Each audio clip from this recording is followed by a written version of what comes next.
Um, I'll call to order the Green Mountain Care Board's hearing of November 18th. We have the VHI Strategic Plan Update and 2025 Connectivity Criteria. And before we turn to that, I move to approve the Care Board meeting minutes from November 13th, 2024. Second. All those in favor of approval, say aye. Aye. Aye.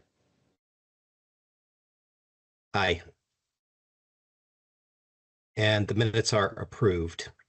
I will turn it to Stephen Andrews, our Director of Health Systems Data and Analytics, for the VHI Strategic Plan Update. And with him is Will Dempsey, the Director of Data Analytics from the Agency of Human Services, and Christina Choquette, the Director of Operations from Vital. Mr. Andrews. Thank you, Chair Foster. As Chair Foster indicated, we're here to review the latest document from the VHI and from Vital. I'll go over the plan for the day. We're going to start by talking about why we're doing this review process. Then we'll step to how we're going through the process. Then I'll move on to the criteria for what we're trying to do today in terms of what VHI and Vital are supposed to achieve and how we review what they've achieved, and then go to last steps.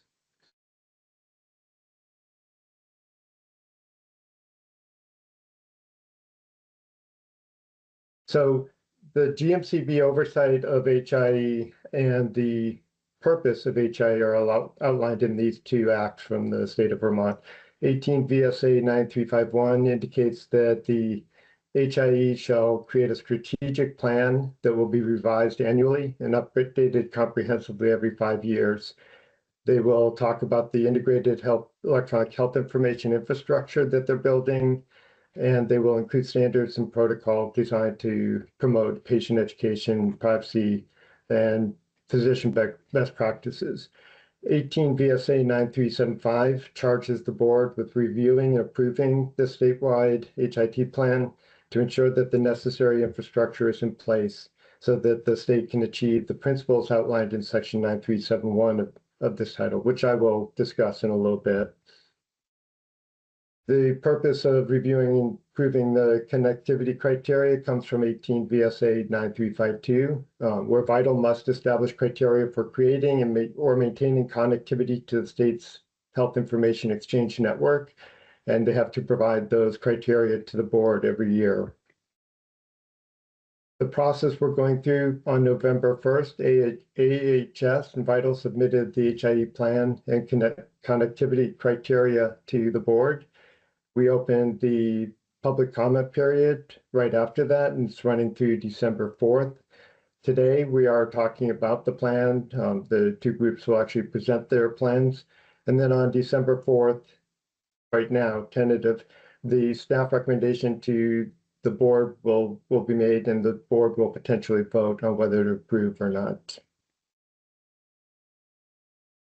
So for the HIE plan review, we're going to be asking. Stephen, oh, sorry, this yes? is Susan. I'm not seeing your slides advance on my end. I don't know if others are missing that too. Weird. We're still on the first slide. Yes, the same for me. Thank you for that. I'll try to figure that out.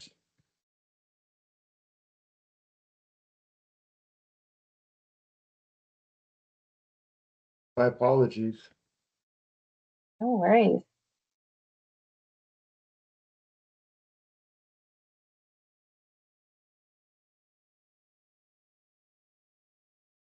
Are you seeing them move now? Yes. Okay. So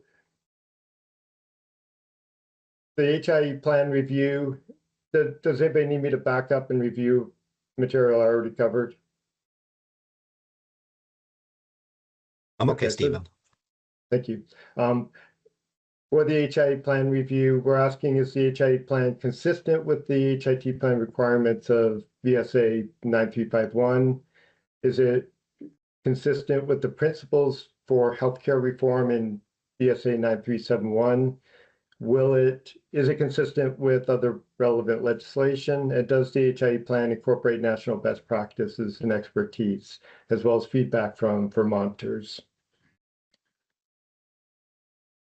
I'm listing the requirements from 9351 here for completeness. I'm not going to read all the verbiage on the screen, but I will highlight the HIE is supposed to, the strategic plan for the HIE is supposed to support statewide use of electronic health information across the entire healthcare ecosystem. They are supposed to educate the general public and healthcare professionals about the value of digitizing health information.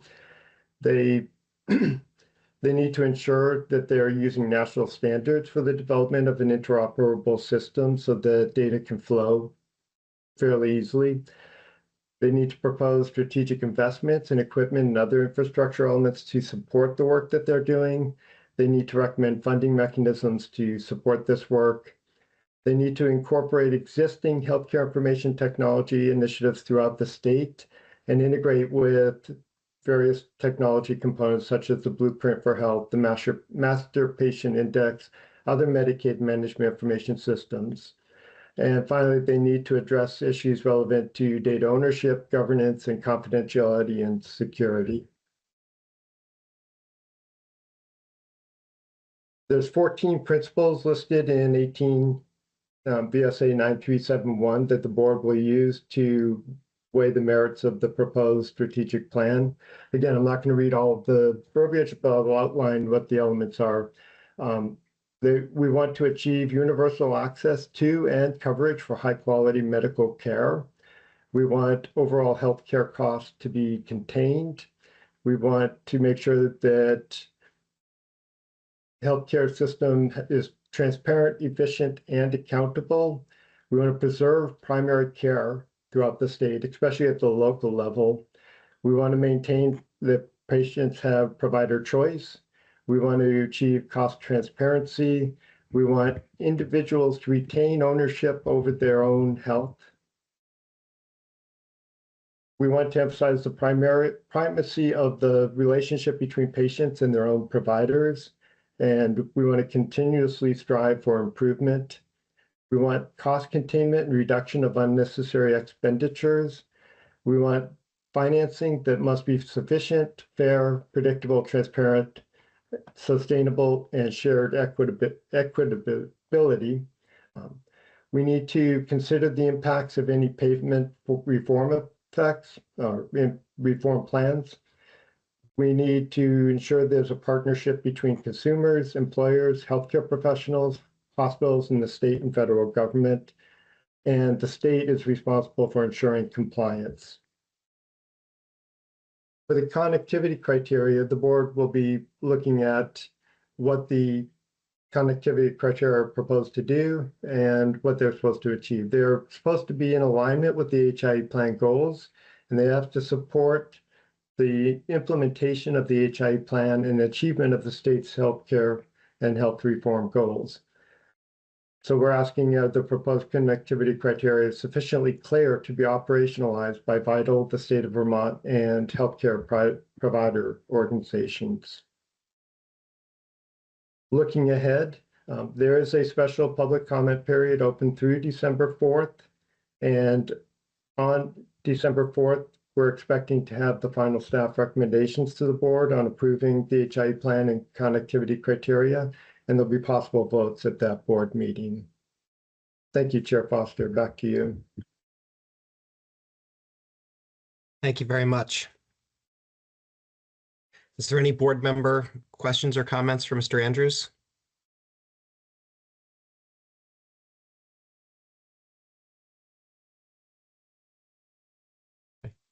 Great. Mr. Dempsey?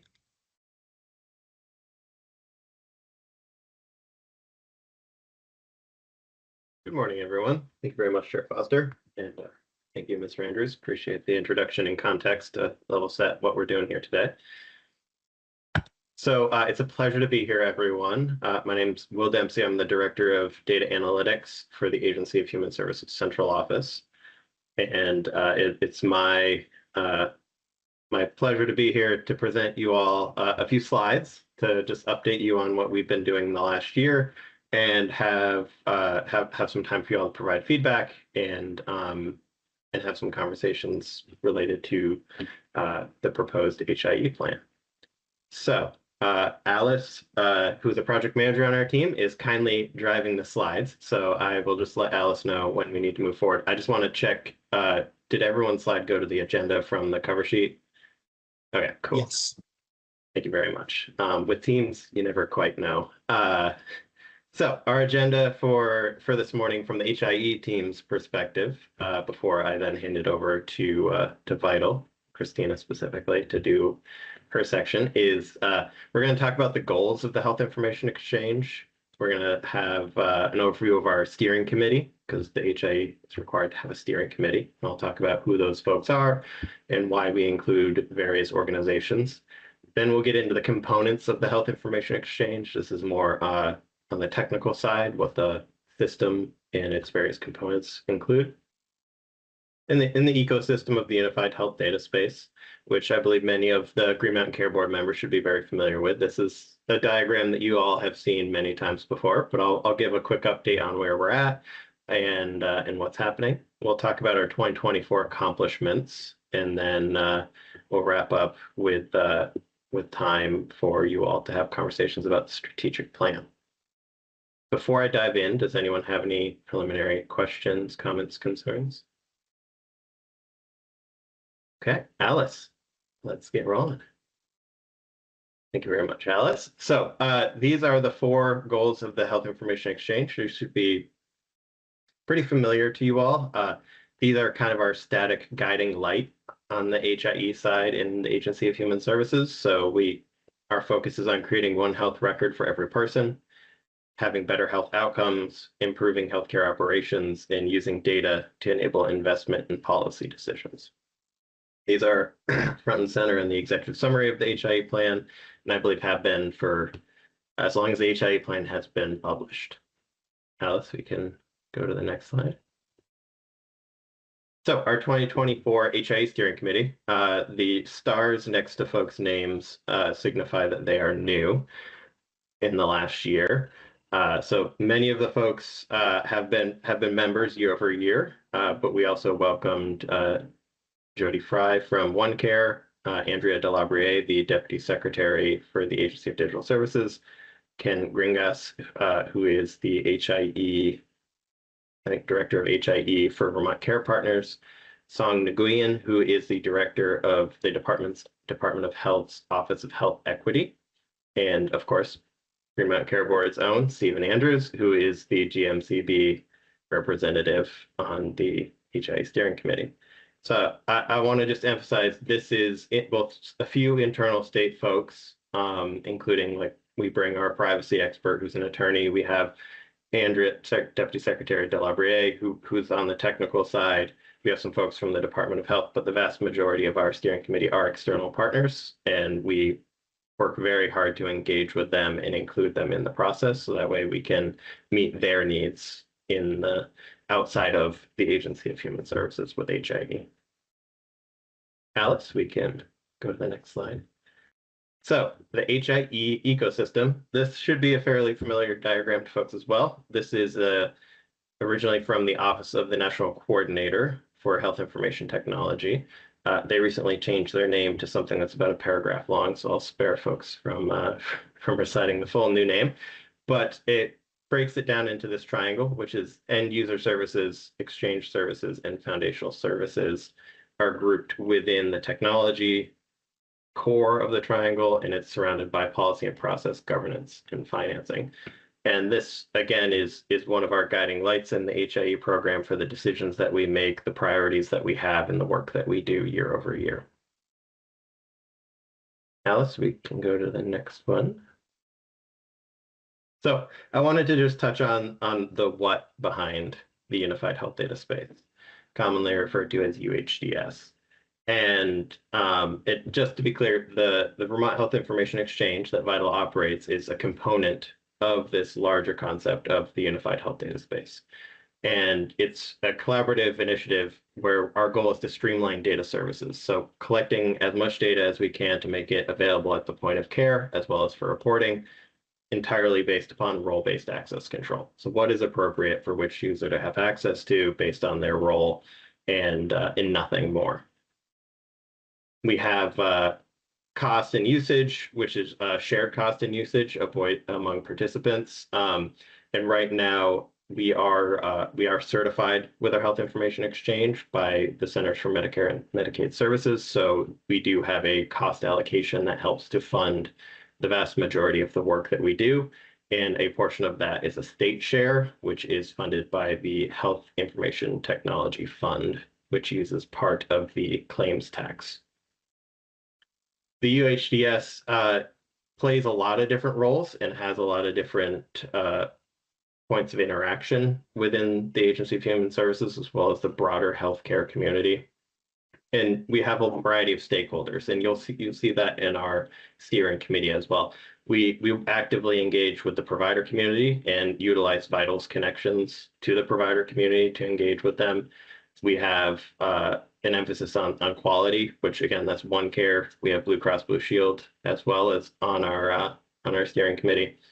And we have our policy evaluation and regulation. So we have representatives from the blueprint that come and bring expertise, as well as the healthcare reform team. And then we also have Stephen from the Green Mountain Care Board team, who's there to help guide us based on the Green Mountain Care Board's policies and regulations.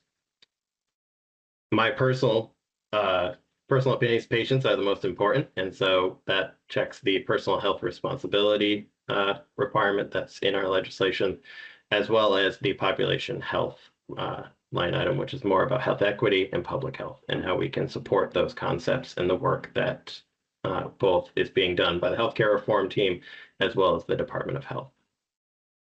And then the last big bullet is that the UHDS will provide authorized access to folks who need the information in the healthcare arena. So we're talking about clinical data. That's pretty self-evident when we talk about Vital and the work that they do with the Vermont Health Information Exchange. We're also talking about social determinants of health, more recently called social drivers of health. That language is still emerging. We have mental health and substance use disorder, 42 CFR Part 2 data, and then other data. We have other data that we're looking at in different formats, and it's based on what the need is, what the usefulness is, how we can establish data governance for it, and ensure that it's meeting the requirements that we have from a state and federal use policy. Alice, I think we can go to the next one. So here's the diagram that I talked a little bit about at the beginning. This is our unified health data space overview. We have on the left inputs, we have in the middle infrastructure, and on the right data access and analytics. So this is actually color coded by status, essentially. So the dark green is infrastructure that's currently in place and active. The slightly lighter green is in progress. The darker blue is in the 2025 HIE plan that we are presenting to you all, and it's included within that plan. And then the slightly lighter blue is work that needs to be done in the future. So that's 2026 or possibly even out further than 2026, depending on those priorities and the needs that are identified by the stakeholder community through our HIE steering committee. Layered both above and below that, you'll see data governance, security, patient education, and consent. And those are always baked into the work that we're doing and at top of mind for the Health Information Exchange. Alice, I think we can go to the next slide. So these are our key accomplishments. You'll see a fair amount of green, a little bit of yellow, and one red. So I'll touch on kind of the high level bigger buckets, which are bulleted on the right. So funding, we continue to have funding that's stable and sustainable through our cost allocation with CMS. For data governance, based on actually recommendations from the Green Mountain Care Board, I believe it was last year, we made our HIE Data Governance Council meetings public. So those are posted with the Department of Libraries, as well as on our website, and they're able to have the general public attend either in person, which we do have an in-person option, as well as virtually. based on what access is best for them. For technology, a couple of very exciting pieces that we've been working on the last year are expanding bidirectional exchange of immunization data, and that's in partnership with Vital as well as the Department of Health. And that work has gone in a really positive direction, and we're very excited with the outcomes that we're seeing there, as well as expanding electronic lab reporting, ELR interfaces, beyond just COVID response ELR interfaces to include other labs, so that way patients and providers are able to have as much information within the Vermont Health Information Exchange as possible. Then we have the policy and process bucket. So Vital did an electronic patient health data education campaign. Many of you will probably remember social media and or radio ads. I certainly remember the radio ads living in Lamoille County. We also had a continued incentive program to connect providers to the VHI, and this is called MDAP, which is the Medicaid Data Access and Aggregation Program. This incentive program is designed to fill in the gaps that high tech left behind, where only certain qualifying providers were able to utilize high tech funding. MDAP has a broader set of requirements to include folks that work in the mental health as well as substance use disorder fields to be able to collaborate and have them utilize those funds to bring in electronic health records as well as connect to the Health Information Exchange. Then we also completed development of the Vermont Department of Health VHI integration strategy. We worked with the Department of Health to have a consultant look through all of the Department of Health systems, computer systems, map them to the VHI as well as what would be useful or not, and then prioritize them with input from various stakeholders. So the first two data sets within that plan are incorporated in the HIE plan that we submitted on November 1st. That's birth data, because Vital already gets death data currently, which is fantastic. So we're going to be rounding out the Vital record side of things with birth data, as well as bulk upload and manual entry of immunization data. Right now, Vital gets, I think it's in the high 80s to low 90s of HL7 messages for immunization data. This will help to continue to increase those percentages because some providers only issue a handful of vaccines on any given week or month. So they do a manual entry one by one, or they upload an Excel spreadsheet into a portal that the health department has. Right now, though, that data doesn't hit the VHI because it goes directly into the immunization registry. So we're working to fill that and pull that data into Vital's VHI as well. And then last but certainly not least, because this was a significant lift on the state's part, as well as Vital and the designated agencies, is all of the designated agencies in Vermont are now contributing production data to Vital. I'm going to emphasize to Vital and not the VHI. It's going into a separate repository based on 42 CFR Part 2 and SAMHSA requirements, but the data is with Vital and is being reported. And we have really appreciated the partnership with Vermont Care Partners and their participating organizations, as well as Vital, to get that work across the finish line. So those are the highlights. I'm going to just pause here for a moment because I've been talking a lot and see, does anyone have any questions based on this specific slide? Okay, hearing none, we can continue on, Alice. Thank you very much. So this is, as Stephen talked about, this is our 1-year strategy refresh. I believe our next 5-year refresh is in 2027. So I wanted to just kind of outline what inputs went into this refresh that we did this year. And that's strategic planning from the HIE steering committee. We always incorporate them to include their diverse viewpoints and kind of boots on the ground knowledge of what's happening in Vermont and what the needs are within the healthcare community. We also incorporate the Federal Health Information Technology Plan to ensure alignment with that. This year, we incorporated Act 167 and its resulting report and what we could respond to and incorporate from that resulting report. in the HIE space. Potential participation in the AHEAD model, which is the all-payer health equity approaches and development model with CMS. And then last but certainly not least, what we've completed and achieved in the past calendar year. So Alice, I think we can go to slide 10. So on the left here, you'll see our strategic goals, as well as along the top, you'll see how it's hitting those various high-level HIE goals, as well as some more specific goals that we have within the Agency of Human Services and the HIE itself. I'm not going to read all of this at you. It's in the HIE plan as well, but it's to outline how we're meeting these various goals around data completeness and quality and standardization, patient education, provider outreach, care coordination, social drivers of health, technical assistance for rural providers, and ongoing technology enhancements as a few examples, and how those fit within all of the various other high-level goals that the Health Information Exchange program has. Alice, I think we can go to the next slide.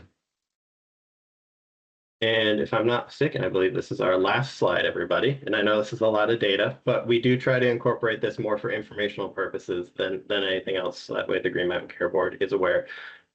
We do keep month-over-month KPIs and metrics with Vital. They report them to us. We do use some of these in our outcomes-based certification, which helps maintain the funding through CMS for the Health Information Exchange. So we keep track of a wide variety of data elements, the number of user accounts, organizations, potential organizations, patient queries, lab results, RAD results, trans results, VXUs. What I would kind of highlight for you all is the master patient index and the matching percentages that we're hitting with the MPI, which is between 98 and high 99%, which is fantastic. We're very, very happy with that, as well as the percentage of total immunization messages received by the immunization registry from the VHI.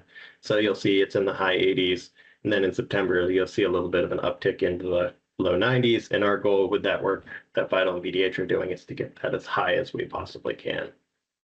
And then the bottom one is that the blueprint extract that they use for their reporting every year is delivered, and that it was delivered. So Alice, I believe that's the last slide. I think we can go back to seeing everyone. And at this point, I believe it kind of switches over to, do folks from the Green Mountain Care Board have feedback, and what sort of format you all would like to do that in, if there's a specific order. Thanks, Will. We're a little informal sometimes, so I think today we'll just open up to any board member questions if there are any. People may want to hear from Vital first, but we can open it up if anyone does have any questions or comments for Will at this time. Absolutely. Thank you all. Right. And hearing none, we can move on to Ms. Chiquette if you're ready. Sure thing. Let me share my slides.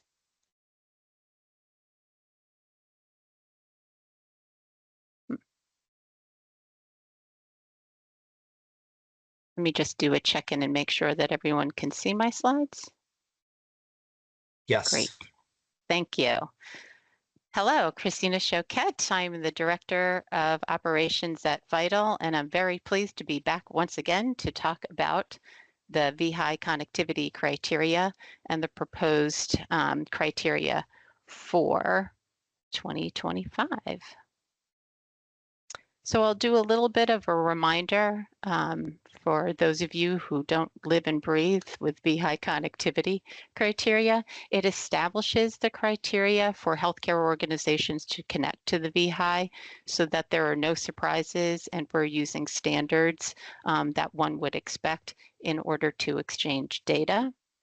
What's important for this year for the proposal is that the criteria tiers remain unchanged, and I'll get into that a little bit further.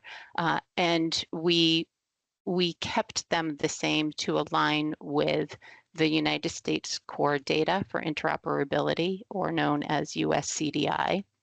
And as a reminder, those are data that they're standards actually that are published by, now I'll give you that long name that Will was talking about before. It's published by the Assistant Secretary for Technology Policy, the Office of the National Coordinator for Health IT, formerly known as ONC in the past, and now it's just a little bit longer of a name. And the USCDI specify common data classes, data elements, and terminologies to support interoperability. And you may recall last year I presented a list of them. Think of patient as a data class, address as a data element. When you move into data elements such as race, ethnicity, there are terminologies that are published so that you're exchanging standard terminologies on those data elements. Why do we align with USCDI? Because it advances interoperability. And this slide might look familiar from last year. Want to review that again with all of you. The USCDI uses that common set of data so that, again, there is consistency and no surprises in exchanging data. And it's useful for patient access, moving down that path of bringing the patient into the world and having them have access to their data. The Health IT certification program requires EHRs to be able to exchange USCDI data elements. Last year, I talked about how version 1 was the current standard. It still is, but it expires on December 31st, 2025. Version 3, which expands upon that foundational work, actually becomes the new standard beginning January 1st, 2026. Last year, what had been published is sometime in 2025. They were planning on using version 3, but they've actually landed on the date of January 1st, 2026.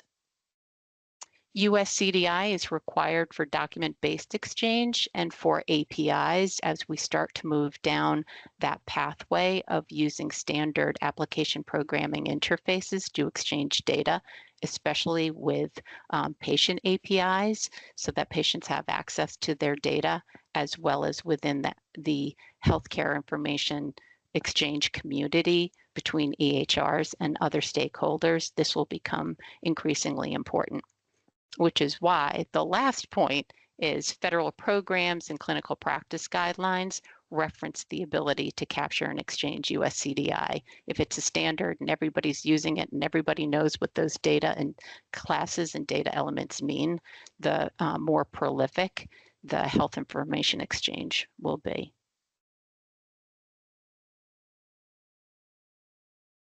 And lastly, this slide might look familiar to you. We've been presenting this each year about the maturity model and that journey along the connectivity criteria. The only thing new that I've added to this is the fact that the USCDI version 1 is going to expire on December 31st, 2025, and that the new one starts January 1st, 2026. So I'll stop here and see if anyone has any feedback or questions.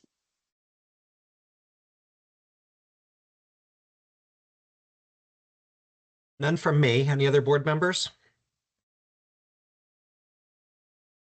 Great. Thank you.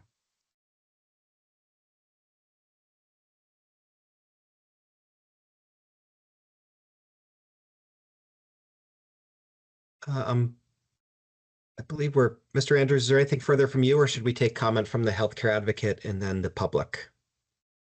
Nothing further from me. Great. Any comments from the healthcare advocate? Only that we fully support the approval of the HIE strategic plan and the connectivity criteria. Thank you.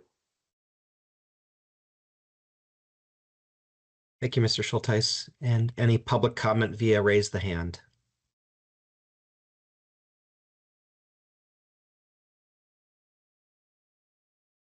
Okay, hearing none, any new or old business for the board?